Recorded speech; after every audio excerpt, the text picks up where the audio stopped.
As a first-time major venue, Erin Hills presents a rumpled landscape of unknowns. To solve some of its mysteries, I took a tour with two of its architects. We moved earth on only 4 of these 18 holes when we first built this course.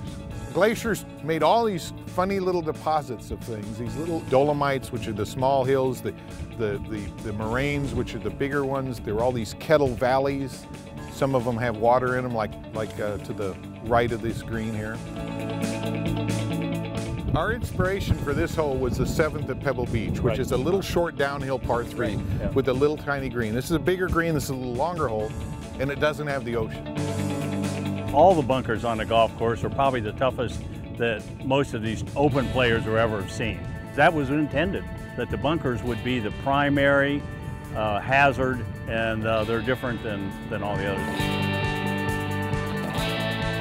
You can see a ball could end up there and you cannot swing towards the target. Yeah, you could potentially get a ball in here or down that little corner, or this corner over here, where if the flag's here, you're not going to be able to swing that way, and there are going to be players that are going to say that's unfair. But our feeling is bunkers are hazards. Yeah, right. We don't have a lot of water hazards on this course. This is the penalty. Well, the intimidation factor is really a lot of it too, is that when we get up there and you look at this and you'll see if the wind is blowing like it is now, actually it's coming this way, it's in your face, but if it's blowing sideways, this green looks generous. You get up there, it doesn't look quite so generous.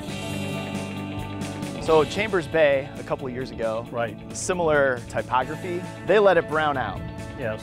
When you built this, has your intent always been for it to be green? Will it stay green when we get to, no? No, we'd rather let it brown out. The idea is the drier it is, the more the ball is going to bounce, and the greater accent the topography is going to have. We're standing on the back tee at number 18. It's 675 yards from here. You would think, my gosh, that's an impossible length. But in this day and age where guys can hit at 340 yards, they can actually probably reach the green in 2 with a wind like today where it's behind us. But they're probably going to actually have to hit a fairway wood.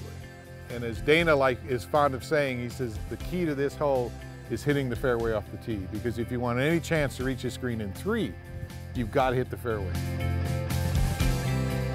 This is Sunday hole location. Yeah, here's the scariest aspect to this course, or to this hole. Well, this slope was always here, and if the pin's here and you hit it and you miss it, goodbye, goodbye, goodbye. That's where the US Open will be lost. Yeah, that's right. Right down there. If you can make a golfer, whether it's a high handicapper or a tour pro, think about the shot before, then you've accomplished something. Is there anything out here that you said, you know, we'd like to have done maybe this one other thing, but obviously budgets end somewhere? No. No. No.